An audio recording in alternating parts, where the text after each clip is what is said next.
Je voudrais, au terme de 2 jours de séjour en région de Casamance naturelle, Kolda, Sédhiou et Ziguinchor, dire combien j'ai été encore une fois frappé par la beauté naturelle de ce paysage et en même temps la capacité nourricière de cette terre. Et malheureusement, les rizières sont pleines, regorgent d'eau. Tous les cours d'eau regorgent d'eau actuellement en Casamance, mais dans quelques mois, on nous parlera encore de détresse alimentaire au Sénégal. C'est un paradoxe insupportable qui a trop duré dans notre pays, faute d'une politique agricole soutenue, claire et indicative. Il est clair qu'au Sénégal, on peut produire à suffisance, parce que si vous allez sur les terres de Sénénia, vous avez des rendements qui sont supérieurs pour certaines spéculations à 2 fois les rendements obtenus par les mêmes Sénégalais sur les mêmes terres sénégalaises. Cela veut dire quoi? Cela veut dire qu'il ne s'agit pas d'une terre qui n'est pas capable de produire. Que le paysan sénégalais aurait pu produire avec des rendements identiques aux paysans, à l'entrepreneur ou à l'agrobusinessman indien qui produit à Saint-Denis. Mais quelle est la différence? C'est certainement pas le travail, puisque l'Indien utilise des travailleurs sénégalais. Et donc, il s'agit peut-être d'une compétence, de capacité d'investissement, de semences et d'intrants de meilleure qualité. Et tout cela est à portée d'un pays qui veut se donner les moyens de produire suffisamment pour être souverain et pour protéger ses populations et aller de l'avant. L'autre chose qui frappe quand on est en Casamance, c'est de voir comment les fruits pourrissent, et particulièrement les mangues, pourrissent au sol, ou sont vendus au bord de la route par des femmes. Après quelques jours, ça va naturellement aussi rejoindre les bacs à ordures. Alors qu'on importe du jus de fruits rani d'un pays qui ne produit pas de fruits, c'est-à-dire que le Dubaï. C'est un paradoxe insupportable là également, parce que qu'est-ce qu'on importe à la fin? On importe du travail. Le travail si difficile à obtenir pour nos enfants. Et donc, l'incapacité à résoudre ces problèmes triviaux, élémentaires, renseigne sur le fait que jusqu'ici, on a des hommes politiques à la tête du pays. Parce qu'on dit que le politique s'occupe des prochaines élections et l'homme d'État s'occupe des réformes structurelles qui vont préparer les générations futures. Et en parlant d'élections, justement, on peut se dire que dans quelques jours, les Sénégalaises et les Sénégalais vont être appelés à voter. Ils vont avoir à choisir. Et dès le 29, et peut-être quelques jours avant, les billets de banque vont encore circuler à gogo pour acheter la conscience des uns et des autres. Les élections ne sont pas un jeu de PMU, ce n'est pas un jeu de hasard. D'ailleurs, dans les jeux de hasard aussi, comme dans la réalité ici, on perd souvent. Comme les parieurs perdent souvent, plus que c'est eux qui enrichissent finalement les agences de paris, les sociétés de paris. Donc là également, il s'agit de choisir entre une politique qui a montré ses limites ou une alternative crédible. S'agit-il de dire le 31 juillet que les Sénégalais redonnent confiance à une liste qui est dirigée par des gens qui sont incapables de nous dire si ce que la constitution du pays dit sur le 2e mandat?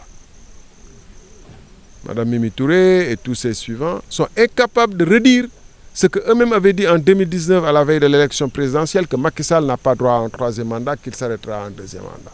C'est qu'ils ne sont pas capables de défendre la Constitution. Ceux qui ne sont pas capables de redire ce qu'ils ont dit à propos de la Constitution et des lois de ce pays. Sont-ils dignes d'aller à l'Assemblée nationale voter des lois ou apporter des réformes à la Constitution, comme c'est le rôle de l'Assemblée nationale? Assurément non. Et c'est pourquoi nous invitons les Sénégalais à ne pas voter la liste Benno par amitié ou par autre raison, mais à voter la liste alternative Aar Sénégal, composée de femmes et d'hommes comme Aliou Cissé, d'hommes crédibles. Nous avons été dans les villages d'Adéan, Niaguis, nous sommes entrés dans le cœur de la région de Ziguinchor.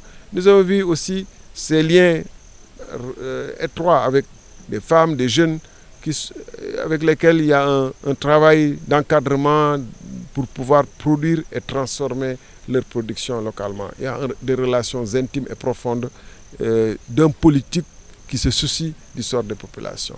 Je voudrais pour terminer dire une chose. La Casamance a payé un lourd prix à la guerre.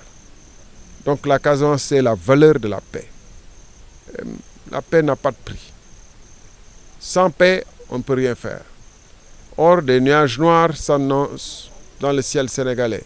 En partie et en grande partie dû à l'incurie des régimes, et particulièrement du régime actuel, à résoudre le problème des jeunes, problème de chômage endémique, problème de détresse vis-à-vis de l'avenir, qui immanquablement pousse les jeunes à la rébellion.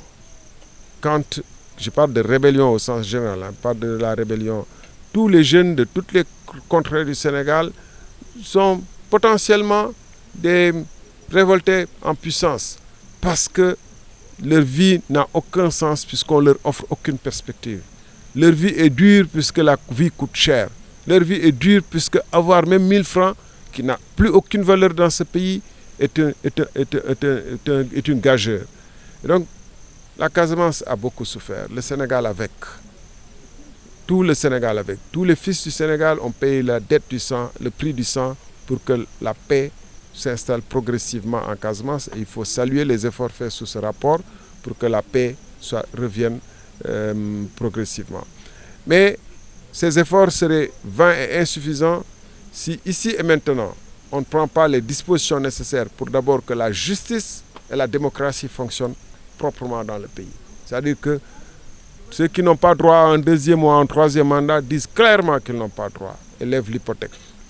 Pour que les jeunes de ce pays reprennent l'espoir, pour que les femmes de ce pays et les femmes de Casamance qu'on a vues dans les rizières, dans les faros, partout, sur les bords de la route, vendre les produits halieutiques ou les fruits, qui se lèvent les premières et qui sont les dernières à se coucher, qui gèrent non seulement leur propre sort, mais le sort de toute une famille, parce que les revenus s'amenuisent et donc les femmes qui s'occupent à donner à manger à tout le monde ont des charges de plus en plus désespérées. On entend leur cri, il faut entendre ce cri-là, et ne pas le résoudre en donnant de temps en temps des petites sommes qui n'ont aucun sens, mais d'apporter des réformes profondes qui vont redonner la capacité économique aux populations. Je vous remercie.